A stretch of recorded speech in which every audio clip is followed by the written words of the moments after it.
Hi friends, welcome to crown tasty சமையல்.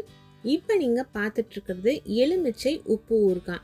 இதை எலுமிச்சை அடை ஊறுகாய் அப்படின்னு சொல்லுவாங்க. இது நல்லா கிட்டத்தட்ட 3 வருஷம் பழகின ஊறுகாய். இது போல் 1 வருஷத்துக்கு மேலே பழகின ஊறுகாவை வீட்டில் காய்ச்சல்லாம் வரும்பொழுது நோய் கஞ்சிக்கு தொட்டுக்கிட்டு சாப்பிட்றதுக்கு கொடுப்பாங்க. அப்போ நம்ம இம்யூன் பவருக்கும் இந்த புளிப்பு எலுமிச்சை ஊறுகாய் நல்லதுன்னு சொல்லுவாங்க. இந்த ஊறுகாவை வீட்டில் ஈஸியாக நம்ம எப்படி செய்யுதுன்னு பார்க்கலாம். நான் இதுக்கு ஃபர்ஸ்ட்டு எலுமிச்சை பழம் எடுத்திருக்கேன். எலுமிச்சை பழம் எடுத்துன்னு பார்த்தீங்கன்னா கிட்டத்தட்ட ஒரு 7 பழம் எடுத்திருக்கேன் நான். இந்த 7 எலுமிச்சை பழத்தை நம்ம கட் பண்ணி யூஸ் பண்ணிக்கலாம், இல்லை முழுசாக கொத்து கொத்தாவும் யூஸ் பண்ணிக்கலாம். நல்ல பழமாக இருக்கட்டும். பழத்து மேலே இந்த கருப்பு புள்ளிகள்லாம் இல்லாமல் பார்த்துக்கோங்க. ஏன்னா கொஞ்சம் அந்த பழம் டேமேஜாக இருந்தாலுமே நம்ம செய்கிற ஊறுகாய் கெட்டு போயிடும். ஏன்னா இதை நம்ம 4-5 வருஷத்துக்கு கூட வச்சு யூஸ் பண்ணிக்கலாம். அந்த மாதிரியான ஊறுகாய் ஈரம் படாமல் கரெக்டாக நீங்கள் அதை ப்ராப்பராக ஸ்டோர் பண்ணி வச்சிங்கன்னா இந்த ஊறுகாய் நீண்ட காலத்துக்கு, அதாவது வருஷ கணக்கில் கெட்டு போகாமல் இருக்கும். இந்த எலுமிச்சை பழத்தை கட் பண்ணிவிட்டு நான் யூஸ் பண்ணுறேன். இதில் விதைகள்லாம் இருக்கும், விதைகளோடையே நம்ம ரெடி பண்ணி வச்சுக்கலாம்.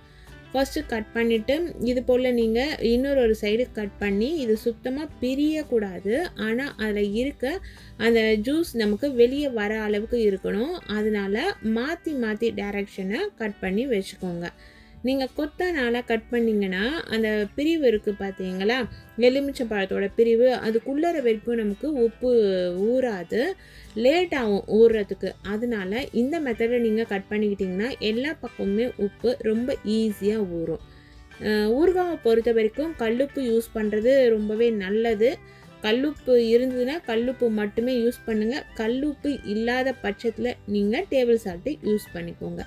நம்ம வச்சுருக்க எல்லா எலுமிச்சம் பழத்தையுமே நம்ம கட் பண்ணிடுறோம். இப்போ நான் எடுத்திருக்க இந்த எலுமிச்சை பழத்துக்கு பார்த்திங்கன்னா 3 டேபிள் ஸ்பூன் அளவுள்ள கல்லுப்பு எடுக்கிறேன்.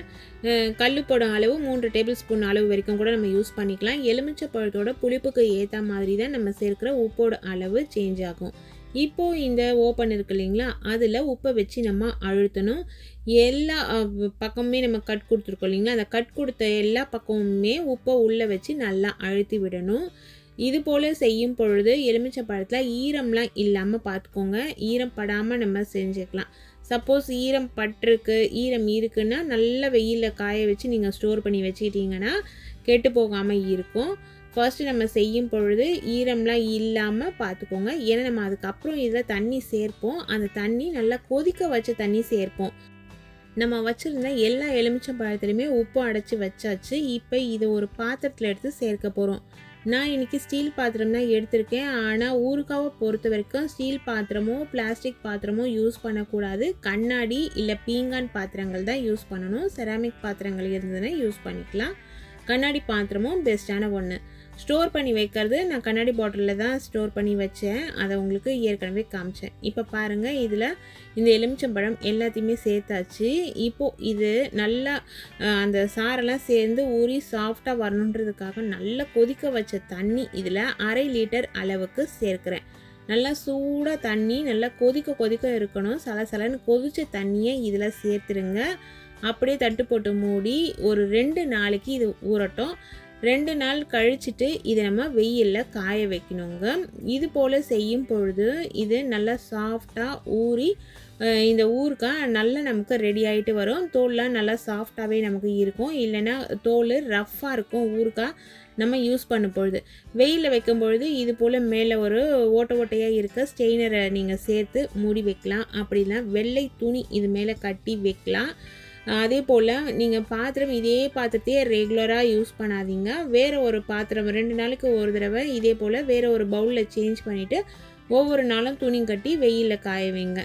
துணி கட்டும் பொழுது ஓரம் நம்ம இது போல் கட்டிட்டு ஒரு முடிச்சு போட்டுட்டு ஃபுல்லாக கவர் பண்ணி சுருட்டி விட்டுக்கலாம். இல்லைன்னா ஒரு கயிறு வச்சு கட்டிக்கலாம்.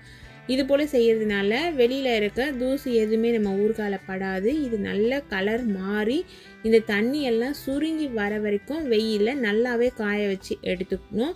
இது நம்ம செய்கிறது ட்ரெடிஷ்னல் மெத்தடு.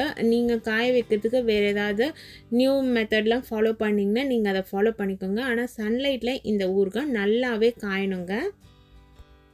ஒவ்வொரு நாளும் இந்த ஊறுகாவை வெயிலில் காய வச்சுட்டு ஈவினிங் எடுத்த பிறகு ஓப்பன் பண்ணி கலந்து விட்டுடுங்க. கலந்து விடும் பொழுது தான் அதில் இருக்க மேல் பக்கம் வந்து தண்ணி ஊறாமல் இருக்கும், கீழ்ப்பக்கம் தண்ணி ஊறிட்டே இருக்கும். அது மாற்றி மாற்றி நமக்கு ஊறி வரும். இதே போல் நம்ம இது நல்ல கலர் மாதிரி சாஃப்டாக தண்ணியெல்லாம் உறிஞ்சிக்கிட்டு ட்ரை ஆகிற வரைக்கும் காய வச்சு எடுத்துக்கணும்.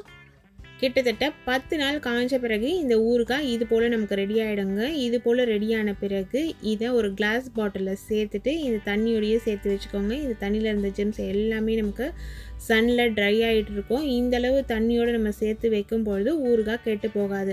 இருந்தாலும் ஒரு மாதத்துக்கு ஊறுகாவை நீங்கள் கரெக்டாக டெய்லி ஒரு முறை எடுத்து பார்த்து செக் பண்ணிக்கோங்க. 1 மாதம் வரைக்கும் அதில் எதுவுமே வரலைன்னா அதுக்கப்புறம் இந்த ஊறுகாவை வெயிலில் நம்ம காய வைக்கலனாலுமே இது 3லேருந்து 5 வருஷம் வரைக்கும் ரொம்பவே நல்லாயிருக்கும்.